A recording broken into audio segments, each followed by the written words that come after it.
এতক্ষণ যাবৎ যে হাঁসফাঁস ঈশাকে ঘিরে ধরেছিল তা আর নেই বললেই চলে। তার সম্মুখে দাঁড়িয়ে থাকা ব্যক্তিটি তাকে আনন্দ দেওয়ার জন্য এই সে বলে বারবার হাসানোর চেষ্টা করছে। ঈশা চুপচাপ থাকতে পারে না। তিয়াসের বলা খুনসুটিময় কথাগুলো কখনো চাপা সরে কিংবা গলা ছেড়ে হেসে ওঠে ঈশা। তিয়াস নামক দারুণ ব্যক্তিত্বের ছেলেটি হলো রুমার বন্ধু রুদ। রুদবার জন্মদিন অনুষ্ঠানে পরিবার থেকে শুরু করে পরিচিত নানাজনের ভিড় জমেছে। ঈশার একাকিত্ব বুঝতে পেরে রুমা তিয়াসকে জানিয়ে দেয় ঈশার পাশাপাশি থাকতে। এখানে অবশ্য তিয়াসও একা বলা চলে। তাদের এই আনন্দ সহ্য হচ্ছে না কারো কাছে, যার সারা শরীরে বিদ্যুতের ন্যায় খানিক বাদে বাদে ছেঁদরা লাগামহীন ঝলকে উঠছে। হাতের মুঠে থাকা গ্রিপ বলটা দুমড়ে মুচড়ে নিজের রাগ সংযত করতে ব্যস্ত। চোখের দৃষ্টি সীমাবদ্ধ ঈশার মাঝে। মেয়েটার প্রতি তার সীমাহীন জেদের পরিণাম কি হবে জানা নেই তার নিজেরও। ঈশান, মেয়েটাকে আর নজর দিস না, মেয়েটার গায়ে ফোসকা পড়ে যাবে। রাসেলের আফসোস সুরের কথায় মনোযোগ ক্ষুণ্ণ হলো ঈশানের। চোখ সরিয়ে বেশ আগ্রহ নিয়ে তাকালো রাসেলের পানে। ফোসকা পড়বে কেন? কুদৃষ্টির প্রভাবে। রাসেলের মজা নেওয়াটা মোটেও পছন্দ হলো না তার, বরং তীব্র রাগে জ্বলে পুড়ে ছারখার অবস্থা। কি সব ফালতু কথা বলছিস? সিরিয়াস হচ্ছিস কেন? আমি তো মজা করছিলাম। তোর মজাটাই ফালতু ছিল। ঈশানের রাগটা প্রবল হলো। তিয়াস ছেলেটাকে এই মুহূর্তে তার বিশ্বের ন্যায় লাগছে। ভেবেছিল ঈশাকে একা পেয়ে শায়েস্তা করবে, কিন্তু তিয়াস যে তার সঙ্গী হবে কে জানতো। রাত 9টা নাগাদ কেক কাটা শেষ হলে বাচ্চাদের আনন্দ শেষে রাতের খাবারের পরিবেশন করা হয়। ঈশা এবং তিয়াস একসাথে এক টেবিলে বসে খাওয়া শুরু করে। ঈশার খাওয়ার মাঝে তিয়াস এটা সেটা এগিয়ে দিচ্ছিল। ঈশান দূর থেকে সবটাই পরখ করছিল। ভেতরে ভেতরে যেটা তার বাড়তে লাগলো। এখন শুধু অপেক্ষা ঈশাকে কখন একা পাওয়া যাবে। খাবার শেষে হাসিন ফোন করায় ছাদের দিকে রওনা হলো ঈশা। ভেতরের ঘরে কোলাহলে শান্তিতে দুদণ্ড কথা বলার সুযোগ নেই। ছাদটা অল্প স্বল্প ফেরি লাইটে বেশ সুন্দরভাবেই সাজানো হয়েছে। হালকা আলোয় আলোকিত ছাদে কারো অস্তিত্বের দেখা মিলল না, তাই নিশ্চিন্তে মনে ঈশা একা একাই ছাদে কথা বলতে থাকলো হাসিনের সাথে। এত রাতে বাড়ির বাইরে থাকায় ভীষণ রেগে আছে হাসিন। আদুরে ভাইটাকে বোঝাতে বোঝাতে কেটে গেল বেশ খানিকটা সময়। হঠাৎ ওপাশ থেকে সারা শব্দ পেল না। চক্ষুদয়ের সামনে ফোন তুলতে বিরক্তে মুখ চোখ কুচকে গেল ঈশার। তোর চার্জ এখনই শেষ হতে হলো। ঈশার পেছনে এসে নিশ্চুপে দাঁড়ায় ঈশার। সুযোগ এক্ষুনি, এমন সুযোগ হয়তো আজকের দিনে সে পাবে না আর। তাই তো যে ভাবা সে কাজ। ছাদে থাকা চিলেকোঠার ঘরের দুয়ার তখন খোলা ছিল। অন্ধকার আচ্ছাদিত চিলেকোঠার দিকে তাকিয়ে ঠোঁট কামড়ে হাসল ঈশা। এই মুহূর্তে তাকে কি করতে হবে সবটাই পরিকল্পনা করা শেষ। মোবাইল বন্ধ হওয়ায় আপনা আপনি বকতে বকতে ঈশা যখন ঘুরে তাকাবে তখনই তাকে কেউ ধাক্কা দিয়ে চিলেকোঠার ঘরে প্রবেশ করায়।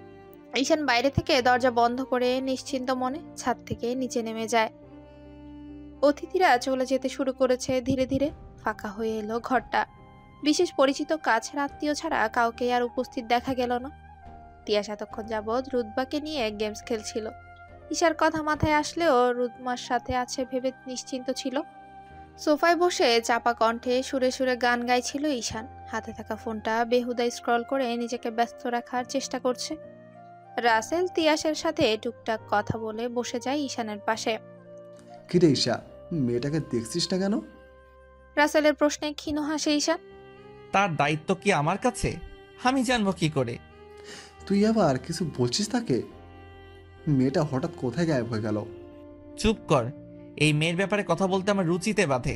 রাসেল আর কথা বাড়ালো না। সেন্টার টেবিলে থাকা পপকর্নের ঝুড়ি থেকে মুঠো ভর্তি পপকর্ন নিয়ে মুখে ছুড়ল। ঈশানকে দেখে মনে হচ্ছে সে বেশ খুশি। হঠাৎ ঈশানের এত খুশি কিসের আনন্দ? বড্ড চিন্তায় ডুবে গেল রাসেল। রান্নাঘরের দিকটা সামলাতে সামলাতে ঈশার কথা বেমালুম ভুলে বসেছে রুমা। পাশে থাকা ফোনটা বেজে উঠতে ঈশার বাবার নাম্বার দেখে দ্রুত ফোন রিসিভ করেন রুমা। আঙ্কেল বলুন। ইশামা কোথায়? ফোন বন্ধ বলেছে। রুদবার সাথে আছে আঙ্কেল, আপনি চিন্তা করবেন না। রাত 12টা বেজে গেছে, আমি আছি, তাকে এসে নিয়ে যাব। এত দূর আপনাকে কষ্ট করে আসতে হবে না আঙ্কেল, আমাদের ড্রাইভার তাকে পৌঁছে দেবে। আমি বরং এক্ষুনি তাকে পাঠিয়ে দিচ্ছি। ঠিক আছে মা, নিশ্চিন্ত হলাম। ফোন রেখে বসার ঘরে উপস্থিত হলেন রুমা। ঈশাকে না দেখতে পেয়ে খানিকটা বিচলিত হয়ে পড়েন। তিয়াসের কাছে জানতে চায় ঈশার কথা। তিয়াস জানে না বলে নিজেও চমকে যায়। রুমা দ্রুত সারা বাড়ি ঈশাকে খুঁজতে থাকে। ঘরের কোথাও ঈশা নেই। তিয়াস একবার ছাদেও চেক করে আসে, কিন্তু ঈশা নেই।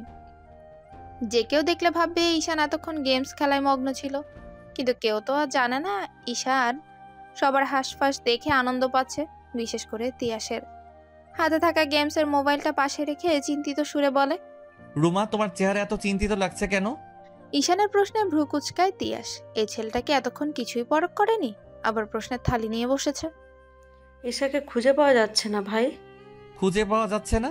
কি বলো? তাকে তো দেখলাম কানে ফোন নিয়ে গেট দিয়ে বেরিয়ে যেতে। তুমি শিওর ভাই? হ্যাঁ, আমি স্পষ্ট দেখেছি। রুমা সন্ধিয়ান চোখে তাকিয়ে রইল মেঝেতে। তাকে না বলে ঈশা এখান থেকে কেন যাবে? তাছাড়া ঈশার পার্স তার আলমারিতে।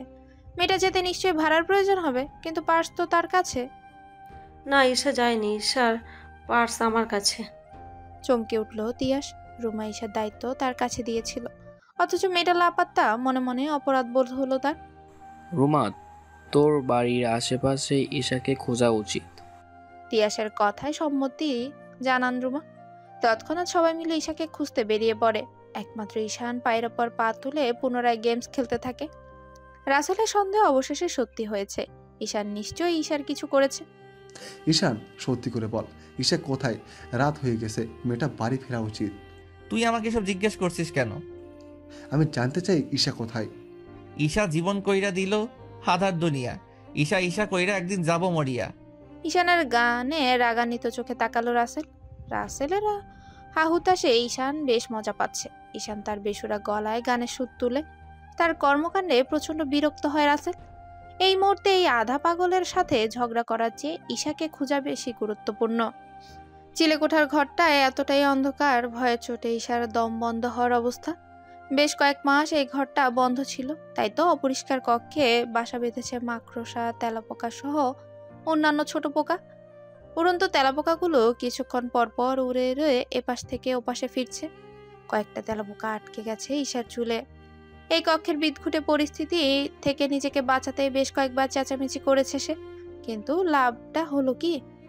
বাড়ির ব্যস্ত সদস্যরা কেউ শুনতে পেল না ঈশার চিৎকার। জন্মদিনের আয়োজন যেখানে করা হয়েছে সেখানে বেশ জোরে গান চলছিল, হয়তো তাই কেউ শুনেনি। ঈশান যখন চিলেকোঠার দরজা বন্ধ করেছিল, সেখানে চিলেকোঠার ঘরে একটা বিড়াল ছিল। ঈশানের ফাঁদে পড়ে এই বেচারা বিড়াল মশাই কক্ষে বন্দী হয়ে যায়। বিড়ালটা অন্ধকার কক্ষ থেকে বেরিয়ে যেতে বেশ কিছুক্ষণ লাফালাফি করছে, কিন্তু লাভ হলো কি? ঈশার চিৎকারে বিড়ালটি আরো দ্বিগুণ ভয় পেয়ে যায়, যার ফলে বিড়ালটি ঈশাকে আক্রমণ করতেও দ্বিরুক্তি করেনি। বিড়ালের আঁচড় থেকে নিজেকে বাঁচাতে চেষ্টা করেছিল ঈশা, কিন্তু লাভ হলো না। হাতে পায়ে বিড়ালের আঁচড়ে শরীরে জ্বালা ক্রমশ বাড়ছে। সবাইকে ডাকতে ডাকতে ক্লান্ত দেহটা ছেড়ে দিল দরজার পাশে। অতিরিক্ত আতঙ্কে কাঁপুনি ধরে গেল তার শরীরে। তৎক্ষণাৎ উগরে ফেলল পেটের সকল খাদ্যকণা। জন্মদিনের আনন্দ এক নিমিষে যেন হাওয়া হয়ে গেছে। ছোট্ট রুদ্বা ঈশামণিকে খুঁজতে খুঁজতে কেঁদেই ফেলল। মেয়েটার কান্নায় মন খারাপটা বেড়ে গেল তিয়াসের। মন খারাপের সঙ্গে নিয়ে রুদ্বাকে কোলে নিয়ে ছুটল ছাদের দিকে। মামা, আমার ঈশা মামুনি কই? তোমার ঈশা মামুনিকে আমরা পেয়ে যাব, তুমি শুধু কাঁদছো। তিয়াসের আশ্বস্ত পেয়ে কান্না থামালো মেয়েটা।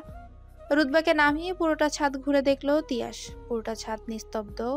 উপায়ন্তর না পেয়ে ঈশা ঈশা বলে বেশ কয়েকবার ডাকলো সে। রুদ্বা তখন দাঁড়িয়েছিল চিলেকোঠার সম্মুখে। বন্ধ দরজার ভেতর থেকে করাঘাতের শব্দ আসায় চমকে তাকায় সে। মা, এখানে কেউ আছে? তিয়াস এগিয়ে এসে দাঁড়ালো রুদ্বার পাশে। এখানে কেন থাকবে? ভেতরে দরজা বন্ধ। আমি শুনেছি দরজা কেউ ধাক্কা দিচ্ছে। রুদ্বার কথা অনুসারে তিয়াস দেরি করলো না বেশি। ঝটপট অস্থির হাতে খুলে দিল চিলেকোঠার ঘর।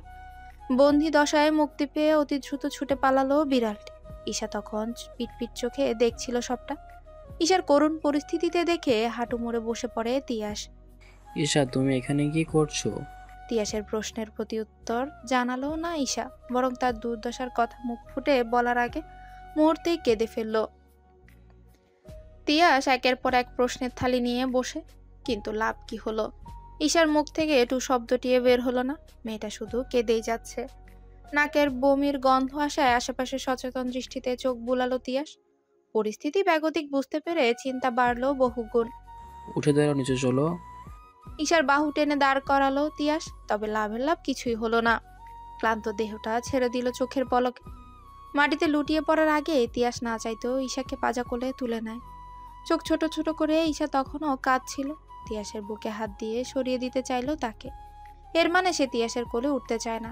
তার সম্মতি বুঝতে পেরে তিয়াস বলে, এই শরীরে তুমি নিচে নামতে পারবে, জেদ করে লাভ নেই ঈশা। ব্যস্ত পায়ে ঈশাকে নিয়ে ছুটে চলল তিয়াস। তার পিছু পিছু এগিয়ে গেল রুতবা। বসার ঘরটা নিরিবিলি নিস্তব্ধ। অতিথিরা সবাই চলে গেল ঘন্টাখানেক আগে। ঘরের বাকি সদস্যরা ঈশাকে খুঁজতে বেরিয়েছিল। একা একা বসে রইল ঈশা। হাতে থাকা ঘড়ির দিকে তাকিয়ে সময়টা জেনে নিল। অনেক রাত হয়েছে, এবার ঈশাকে ছাড়া উচিত। মেয়েটাকে নিশ্চয়ই এবারের মতো চরম শিক্ষা দেওয়া হয়েছে। ভাবনা অনুযায়ী উঠে দাঁড়ালো। এক কদম এগিয়ে যেতে সদর দরজা দিয়ে প্রবেশ করলো তিয়াসার কোলে ঈশা। মেয়েটার খোলা চুল এলোমেলো ময়লা জড়িয়ে আছে। ঈশানের পিলে চমকে উঠল। রুতবা ততক্ষণে কাঁদতে কাঁদতে ঈশানের পেট ঘেঁষে দাঁড়ালো। মামা মামা, ঈশা মামুনির কি হয়েছে? সে কাঁদছে কেন? রুতবাকে কোলে তুলে নিল সে। তিয়াস ততক্ষণে ঈশাকে নিয়ে ছুটে চলে যায় রুমার কক্ষে। সদর দরজা দিয়ে কোলাহলের শব্দে ঘুরে তাকায় ঈশান। রুমা, রাসেল সহ বাদবাকিরাও ছোটাছুটি করে ঘরে ফিরছে।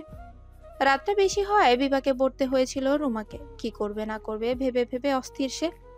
তিয়াস তাকে অভয় দিল এবং এ রাতে বাড়ির পাশে একটা ক্লিনিক আছে, সেখান থেকে ডাক্তার নিয়ে ফিরল। প্রয়োজনীয় চিকিৎসা শেষে ডাক্তার ফিরে গেল। বসার ঘর তখনও ছিল থমথমে। ঈশার বাবার একের পর এক ফোন করেই যাচ্ছে, কিন্তু তাকে মানাতে ব্যর্থ রুমা। আঙ্কেল, আমার কথাটা শুনুন। ঈশা আজকের রাতটা রুতবার সাথে থাক। কোনো প্রয়োজন নেই। ঈশাকে ফোনটা দাও, সে ফোন তুলছে না কেন? আঙ্কেল, ঈশা ঘুমিয়ে পড়েছে। আপনি আমার সাথে মিথ্যা বলছো। তুমি আমার মেয়ের কি হয়েছে সত্যিটা বলো। তোমাকে আমি বিশ্বাস করেছিলাম রুমা। ঈশার বাবা উত্তেজিত হয়ে পড়লেন। ফোন লাউডে থাকায় সবটা শুনছিল ঈশা। পিটপিট চোখে চেয়ে থেকে রুমার থেকে ফোনটা চেয়ে নিল সে। বাবা, আমি ঠিক আছি। তোমার কি মনে হয় তুমি কি আমার বিশ্বাসের মর্যাদা রেখেছো ঈশা? আমি তোমার বিশ্বাস ভাঙছি না বাবা। হাসিন ভাইকে পাঠাও, আমি বাড়ি ফিরবো। মাথা তুলে বসে পড়ল ঈশা। তিয়াস পাশ থেকে কাতর চাহনিতে নিবদ্ধ। রুমা আর কথা বাড়ালো না। ঈশাকে তৈরি করে দিল দ্রুত। পুরো হাত আর জামা হওয়ায় মেয়েটার হাতের ছোট ছোট ব্যান্ডেজগুলো ভালোভাবে দেখা গেল না। তা ভেবে নিশ্চিন্ত হলো ঈশা। এই ব্যাপারে পরিবারের কাউকে কিছু বলাও যাবে না। ঈশা, তুমি যা বলছো আমি বিশ্বাস করছি, কিন্তু চিলেকোঠার ঘরে তোমায় কে আটকে রাখবে? জানি না, তবে আমি অনুভব করেছি কেউ আমাকে পেছন থেকে ধাক্কা দিয়ে ভেতরে রেখে দরজা লাগিয়ে দিয়েছিল। কার মনে কি আছে আমি কিভাবে বলবো? ঈশান, কাজটা ভালো করলি না তুই। কোন কাজ? মিহিয়ে এলো ঈশানের কণ্ঠ। ঈশার সাথে এতটা বাজে পরিস্থিতি হবে ভাবতে পারেনি ঈশা। সে ভেবেছিল মেয়েটা অন্ধকারে ভয় পাবে, ব্যাস এটুকুই। কিন্তু এতটাও চোট পাবে ভাবতে অপরাধ বোধ তাকে আষ্টে পৃষ্ঠে জড়িয়ে ধরছে। নাটক করছিস? ঈশাকে তুই চিলেকোঠার ঘরে বন্দি করেছিস, তাই না? এত কিসের রাগ তোর, বলবি আমায়? বাজে কথা বন্ধ কর আর আমার সামনে থেকে যা। সবসময় গলা উঁচিয়ে বাঁচা যায় না। তুই তোর বিবেকের কাছে অপরাধী হয়ে থাকলি। রাসেলের কথায় প্রতিউত্তর করলো না ঈশান। অবশ্য রাসেল ঈশানের কাছে এর উত্তর আশাও করেনি। গেটের বাইরে রাস্তার পাশে সিএনজি নিয়ে দাঁড়িয়ে আছে একটা ছেলে। ল্যাম্পপোস্টের আলোতে ঈশান ছেলেটার অভয় বুঝলেও চেহারাটা ঠিক ঠাওর করতে পারল না। রুমার সাথে তখন গেট দিয়ে বেরিয়ে পড়লো ঈশা। সিএনজিতে উঠে হাত উঠিয়ে বিদায় জানালো রুমাকে। গাড়িটা চলতে শুরু করলো। ঈশা যতটা দূর যেতে থাকলো ততটা দীর্ঘশ্বাস বেরিয়ে এলো ঈশানের বুক চিরে। কঙ্কর ঢালা রাস্তায় ছোট্ট ছোট্ট পা ফেলে আসছে ঈশা অনু। গতকাল রাতের বৃত্তান্ত দিয়ে ড্যাব ড্যাব চোখে অনুর দিকে তাকালো ঈশা। অনুর প্রতিক্রিয়া দেখতে বেশ আগ্রহ নিয়ে রাস্তার মাঝে দাঁড়ালো সে। কিরে অনু, চুপ হয়ে গেলি কেন? আমার বড্ড রাগ হচ্ছে ঈশান। এই লোকটার এত সাহস হলো কি করে এমন একটা বাজে কাজ করার? সবচাইতে বেশি তো তোর উপর রাগ হচ্ছে। তুই কেন সবাইকে বললি না ঈশান শাহরিয়ার এই কাজ করেছে? বিশ্বাস কর, চুপচাপ গম্ভীর স্বভাবের মানুষ, যেন কিচ্ছু বোঝে না, কিচ্ছু জানে না। এত ভালো মানুষ এই সমাজে আর একটিও নেই। আমি তখন এই কথা বললে কেউ বিশ্বাস করতো না, বরং আমাকে সবাই ভুল বুঝতো। তাই তো চুপ ছিলাম। এত চুপচাপ থেকে কাজ হবে না ইস্যু, বরং ঈশান শাহরিয়ারকে চুপচাপ জবাব দেওয়া উচিত। দু বান্ধবীর কথা চললো দীর্ঘক্ষণ। নিরিবিলি রাস্তার পাশে একটা গাড়ি থেকে দুচরণ থেমে যায় ঈশার। এই অনু, এই গাড়িটি ঈশান শাহরিয়ারের। হ্যাঁ তাই তো, উনি কি এখানে আসছেন নাকি? ঈশা অনু দুজনের সতর্ক দৃষ্টিতে চারিদিকে চোখ বুলালো।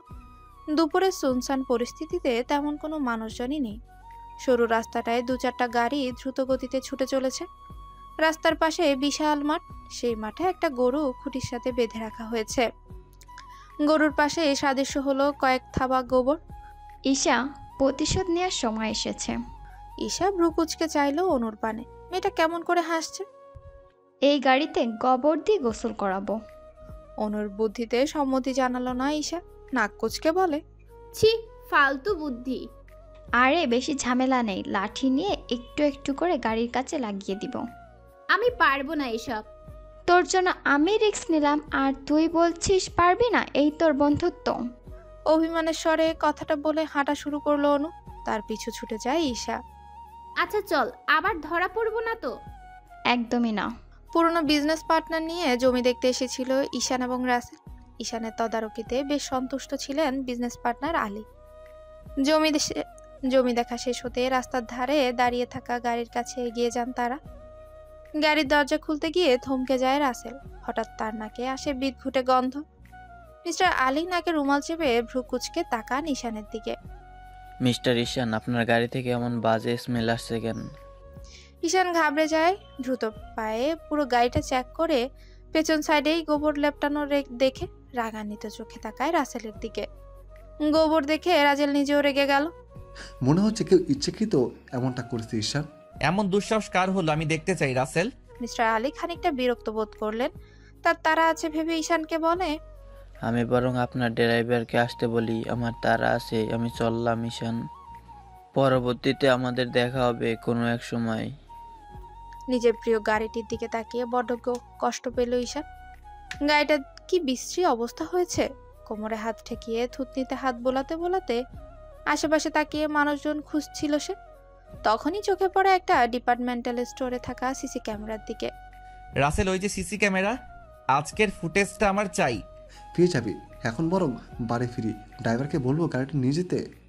অফিসের কাজ সেরে পুনরায় ডিপার্টমেন্টাল স্টোরের সামনে এসে দাঁড়ালো ঈশান। দোকানে সিসিটিভি ফুটেজ দেখাতেই বারণ করেননি, বরং হাসি মুখে গ্রহণ করেছে ঈশান এবং রাসেলকে। দুজনে মিলে বেশ আগ্রহ নিয়ে দেখতে শুরু করে ফুটেজটা। কিন্তু একটা পর্যায়ে দুটো মেয়েকে দেখা যায় ঈশানের গাড়িতে গোবর লাগাচ্ছে। তাদের চেহারা চিনতে পেরে চমকে যায় রাসেল। ভয়ার্ত চোখে ঈশানের দিকে তাকাতেই দেখতে পায় ঈশানের হতবাক চাহনি। হাতে থাকা গুরুত্বপূর্ণ কিছু কাগজপত্র উল্টে পাল্টে যাচাই বাছাই করছিল ঈশা। বিছানায় থাকা চাকরির সিভিটা বাতাসের দরুনে উড়ে গিয়ে ফ্লোরে পড়তেই তা কুড়িয়ে নেন মুজাহিদ হাসান। কাগজটার দিকে মনোযোগ বাড়াতে সাদৃশ্য হয় ঈশার জীবন বৃত্তান্ত। এখানে উল্লেখ আছে যে সে কোনো চাকরির জন্য অ্যাপ্লাই করতে চাইছে। ঈশা মা, এসব কি? ওটা দাও বাবা। তুমি সিভি তৈরি করছো কেন? মুজাহিদ হাসানের তির্যক চাহনিতে কাচুমাচু চোখে তাকালো ঈশা। বাবা, আমি চাকরি করতে চাই। কি চাকরি? হ্যাঁ বাবা। ঈশার দিকে সরু চোখে তাকালেন মুজাহিদ হাসান। তার মাথাটা ধীরে ধীরে গরম হলেও কোনো প্রতিক্রিয়া দেখালেন না এই মুহূর্তে। কি চাকরি করবে তুমি? হোক সেটা যে কোনো চাকরি। তোমাকে অনুমতি? মা। মুজাহিদ হাসান রাগান্বিত হলেন। গলা উঁচিয়ে ডাকলেন সুলতানাকে। স্বামী রুক্ষ স্বরে তিনি চপল পায়ে এগিয়ে এলেন ঈশার কক্ষে। মেয়ে কি তোমার একার, আমার না? সন্ধিয়ান চোখে মুজাহিদের দিকে তাকালেন সুলতানা। এমন অদ্ভুত প্রশ্ন তিনি তো এর আগে করেনি। বাবার হঠাৎ রেগে যাওয়ার কারণ বুঝে এলো না ঈশার। এমন প্রশ্ন করছো কেন? মেয়ে আমাদের দুজনের। তাহলে তার বিষয়ে কোনো সিদ্ধান্ত নেওয়ার আগে আমায় জানানো হলো না কেন? সিদ্ধান্ত? দ্বিধাদ্বন্দ্বে চোখ বুলালেন সুলতানা। মুজাহিদ হাসান ক্রমশ উত্তেজিত হয়ে পড়েছেন। হাতে থাকা সিভিটা ছুঁড়ে ফেললেন ঈশার বিছানায়। ঈশা চাকরি করবে আর তুমি অনুমতি দিয়েছো? আসলে বুঝতে পারছেন আমাদের উপর দিয়ে কি বিপদ যাচ্ছে তাই বলে আমি আমার মেয়েকে চাকরিতে পাঠাবো? সে টিউশনি করতে চেয়েছে, আমি দিয়েছি, কারণ সেখানে 2-1 ঘন্টা ব্যাপার। মেহেদি নিয়ে আমি কোনো দ্বিমত পোষণ করিনি, কিন্তু চাকরিতে করছি কারণ সারাটা দিন তাকে খাটতে হবে। আমি চাই না ঈশা এতটাও কষ্ট করুক। ঈশা শ্বাস ছাড়লো। আটকে থাকা দমটা যেন এবার বেরিয়েছে। বাবা, তুমি এসব কেন বলছো? আমি চাকরি করলে টাকা অতি দ্রুত পরিশোধ হবে।